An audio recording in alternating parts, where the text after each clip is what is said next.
But first, to the nation's affordable housing shortage. Millions of Americans are priced out of homes and apartments.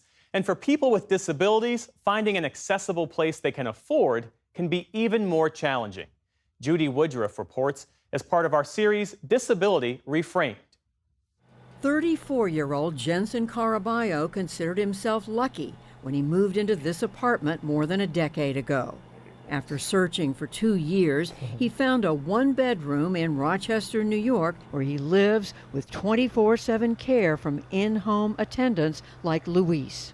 I'll be honest, I settled for less. I needed a 2-bedroom apartment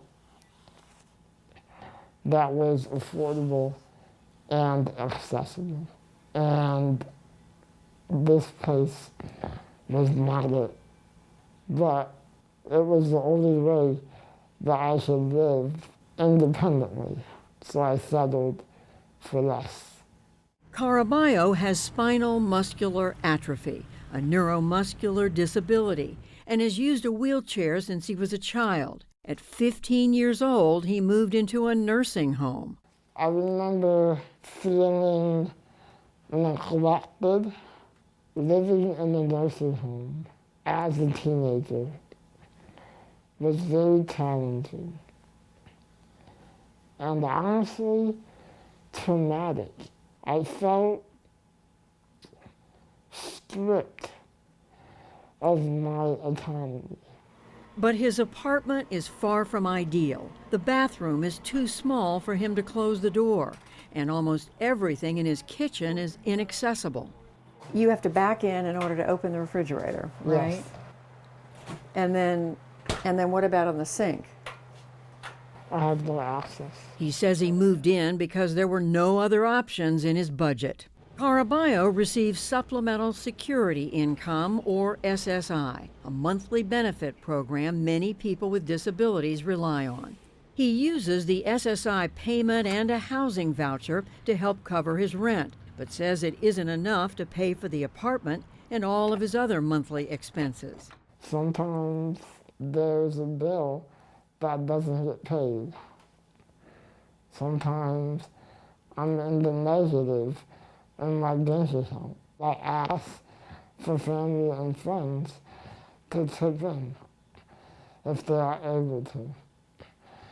That takes a lot out of me to have to ask for help. This is my story, but it's not just my story.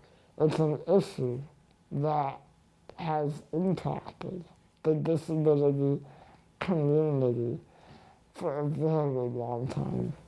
More than 4 million people with disabilities who receive SSI can't afford rent in any U.S. housing market. The maximum SSI payment for one person is about $950 a month.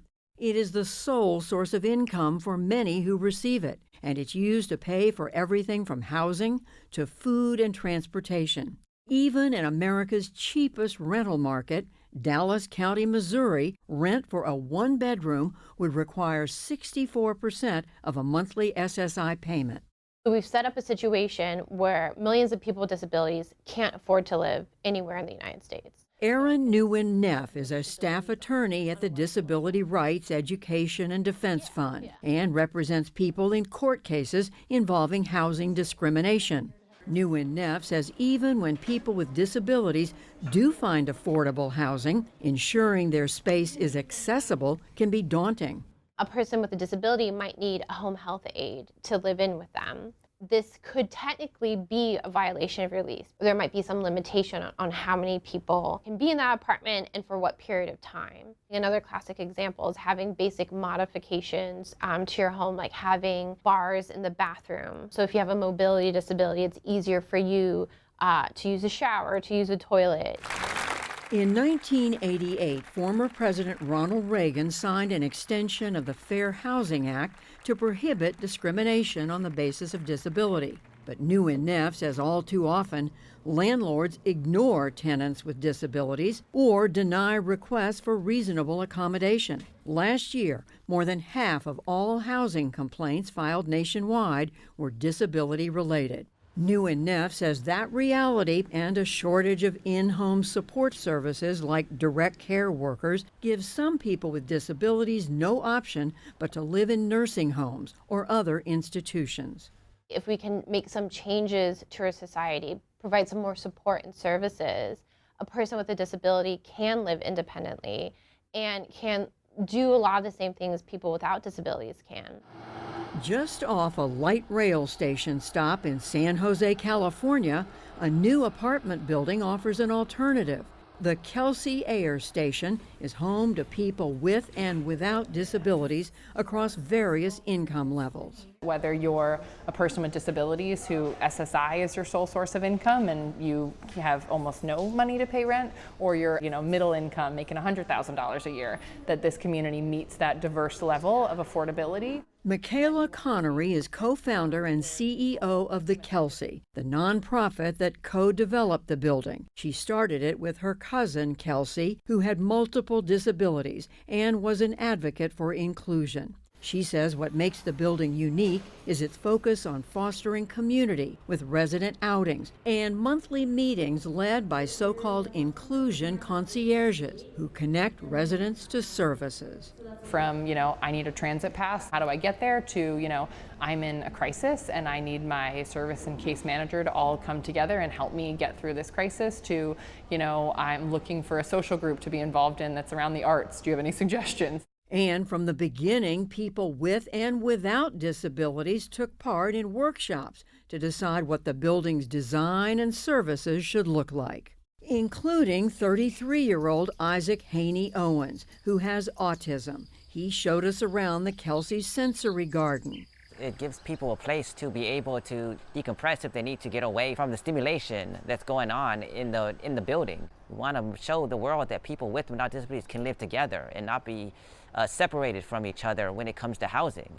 25% of the building's units are reserved for people with disabilities. They include kitchens and bathrooms with removable cabinets for wheelchair users and dimmable lighting for people with light sensitivity. Floors are coded by number, color, and symbol to help with wayfinding. 39-year-old Trevor Lucken moved to the Kelsey in June. He loves being in the kitchen and dreams of starting his own cooking show. I put the butter in and then put the egg in after, and then I take my bagel seasoning right on top. Lucken has Down syndrome and says he enjoys using the building's gym and having his own space. Having your own room where you can do what you want to do, what does that mean to you? It's more comfortable. I just like it because I can get my own privacy.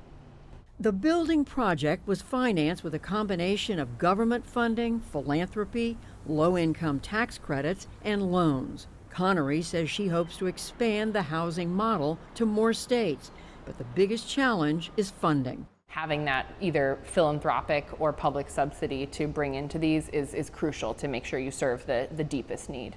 Because affordability is so critical, and having units available for folks with disabilities who have no familial support and no other funding available, if we only wanted to serve people who were middle and high income, then maybe you could explore a for-profit model. And attorney New and Neff says making housing affordable and accessible nationwide starts with policy. Having adequate rent regulation or rent control to help keep rents regulated and low for people with disabilities and for low-income people, increasing funding so that people with disabilities have greater access to housing, but also changing the way we look at housing to remove the profit motive and center the people living there.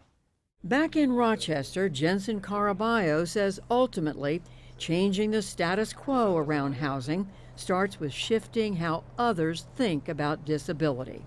I think we often feel shame and embarrassment when it comes to disability.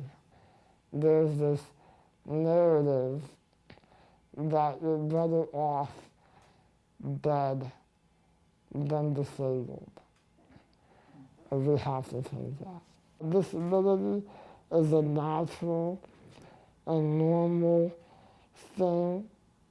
It's a part of life, and it can affect any of us at any time. He says he's hopeful that he will one day find a new place he can call home. For the PBS NewsHour, I'm Judy Woodruff in Rochester, New York.